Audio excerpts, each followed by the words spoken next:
Band of Brothers e o que realmente une as pessoas. A série Band of Brothers, Irmãos de Guerra, oferece um retrato muito claro de um fenômeno humano profundo.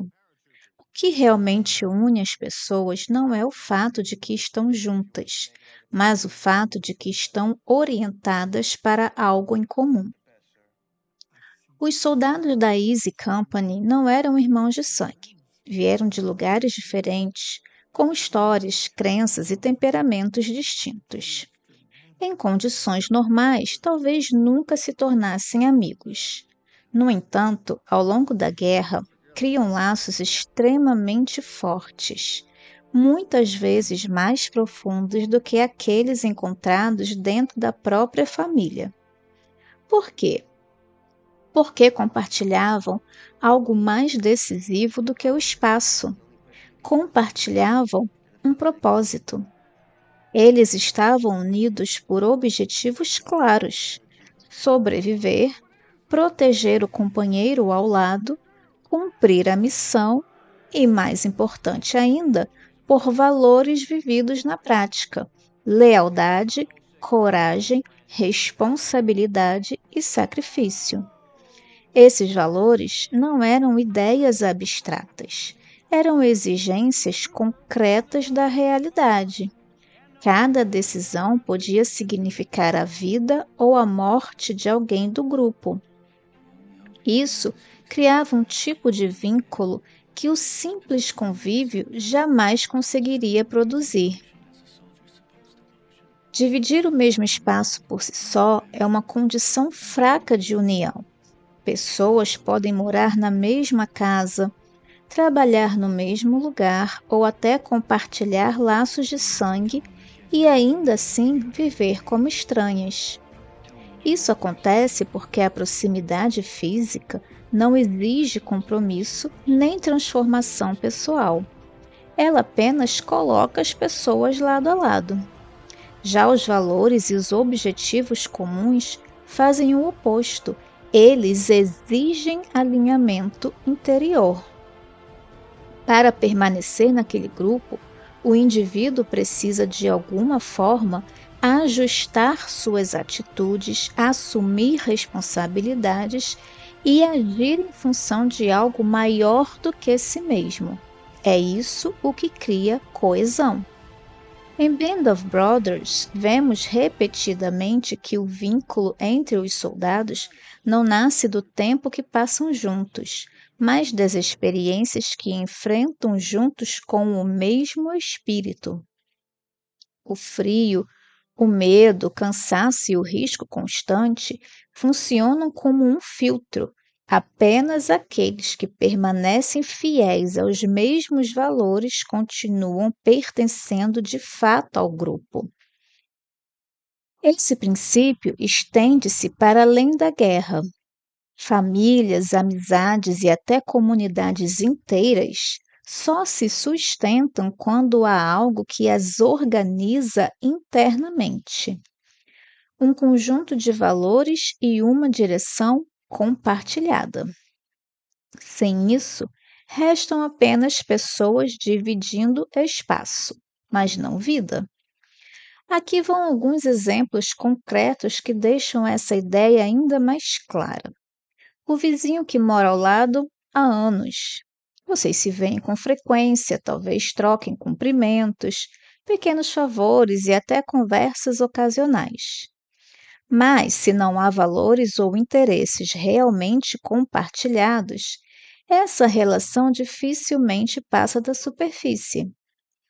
A proximidade existe, a conexão, não. O colega de trabalho que passa horas com você todos os dias, vocês dividem tarefas, metas e até pressões. Ainda assim, fora daquele ambiente, vínculo real. Por quê? Porque o que os une é apenas uma circunstância externa, não um sentido comum que ultrapasse a obrigação. Parentes que compartilham o mesmo DNA, a mesma casa, a mesma história, mas não a mesma visão de mundo. Quando faltam os valores em comum, resta apenas um vínculo formal. A convivência mas não há verdadeira unidade. E isso explica por que algumas famílias vivem sob o mesmo teto, mas emocionalmente distantes. Estar junto, portanto, não é o mesmo que estar unido. Agora, quando existe algo mais profundo, um conjunto de valores, uma direção comum, um amor compartilhado por aquilo que é verdadeiro, bom e significativo, então surge algo completamente diferente. Aqui vale citar a famosa frase de Tomás de Aquino, que diz que meu amigo é aquele que valoriza as mesmas coisas que eu valorizo. Esse é o núcleo da questão. A amizade e qualquer vínculo verdadeiro nasce não da proximidade física, mas da afinidade no que realmente importa. Valorizar as mesmas coisas significa estar orientado pela mesma direção interior. Significa reconhecer-se nas mesmas realidades. É isso que transforma relações comuns em laços reais. Sem isso, a presença. Com isso, a união. Porque o que une não é a proximidade, é o compromisso.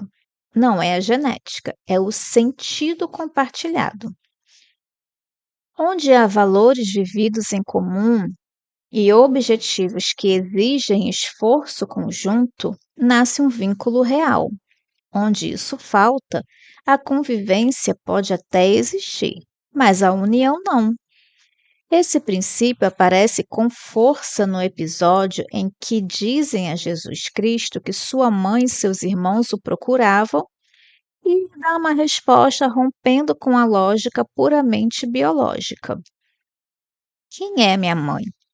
E quem são meus irmãos? Resposta: aqueles que fazem a vontade de meu Pai que está no céu. Ou seja, há mais de 2000 anos, Jesus já ensinava o que Band of Brothers desenha magistralmente. O fato de que o verdadeiro vínculo não se funda apenas na proximidade ou no sangue, mas na comunhão de propósito e na fidelidade a um mesmo princípio. O vínculo não é físico, mas espiritual. Contudo, ainda assim, é importante que se diga que o mero compartilhamento de valores não basta para garantir direção. Um grupo pode até concordar sobre o que é importante e, mesmo assim, se dispersar sem uma referência concreta que dê forma a essa unidade. É aqui onde entra o papel decisivo da liderança. Uma liderança autêntica não se sustenta apenas na autoridade, mas no exemplo. Trata-se de alguém que encarna de modo visível e consistente os valores que o grupo afirma defender. Alguém que transforma ideias em prática e orientação em caminho. O próprio Jesus leva isso ao máximo. Ele não apenas ensinou valores, mas veio ao mundo para vivê-los. Sua vida é, portanto, a expressão concreta daquilo que pregava. Ele não lidera à distância, mas encarnando na própria existência o amor, a verdade, o sacrifício e a obediência ao bem. Em Jesus, liderança e exemplo tornam-se inseparáveis. Em Band of Brothers, isso se expressa na figura de Richard Winters. A confiança que seus homens depositavam nele não vinha apenas de sua posição hierárquica, mas do fato de que ele vivia aquilo que exigia. Os comandava. Ele mostrava deixando as próprias pegadas. Irmãos de guerra, portanto, mostra-nos que uma união sólida exige dois elementos inseparáveis: valores vividos em comum e uma direção encarnada em alguém que os torne visíveis. Sem valores, não há vínculo. Sem exemplo, não há rumo.